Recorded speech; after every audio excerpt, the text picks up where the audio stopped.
Who wouldn't want the security of certainty? Surely a word directly from the Lord would be too much to bear. And they were right, as God replies to Moses in verse 17. They had learned from the burning bush that the word of the Lord can be too hot to handle. I don't know about you, but I have this dangerous habit of listening constantly to the news. I don't have a TV to watch it, but I still find ways to get too much of it. I listen to it on the radio and in the car and at home. Keep up on a half a dozen news sites bookmarked on my computer.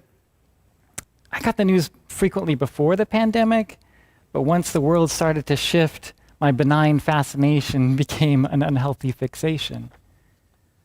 My sense of moral responsibility to stay informed quickly turned into an addictive way to preemptively protect myself from whatever else might be around the corner, so I might know what to do. What will happen with this virus? Will my parents and grandparents be safe? Should I wear one mask or two? Will this church stay together? Will our kids be back in school? Will we keep our jobs? Will we find a job? Will our favorite places close permanently? Will the whole economy fall off the cliff? Will the bitter culture wars turn into actual wars? We don't need to conjure the dead to try and see into the future like the ancient Canaanites. We have much more sophisticated methods. We have news forecasters and political pundits to tell us what's coming.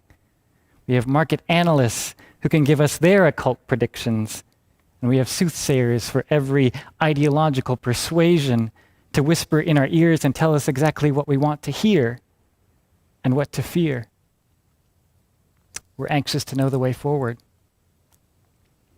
And so the Lord replies, I will raise up a prophet, or prophets, as the translation says, like you, Moses, from among their own people. I will put my words in the mouth of the prophet, or prophets, who shall speak to them everything that I command. Anyone who does not heed the words of the prophet shall speak in my name. I myself will hold accountable. But any prophet who speaks in the name of other gods, or who presumes to speak in my name, a word that I have not commanded the prophet to speak, that prophet shall die. The good word can also be a hard one. Amid the anxiety that would tempt the newly formed Israelites to seek out the insights of other oracles, Moses declares that the Lord will give the people of God the words that they need through the mouth of the prophet. But that any prophet who would presume to speak falsely as if from the Lord would die.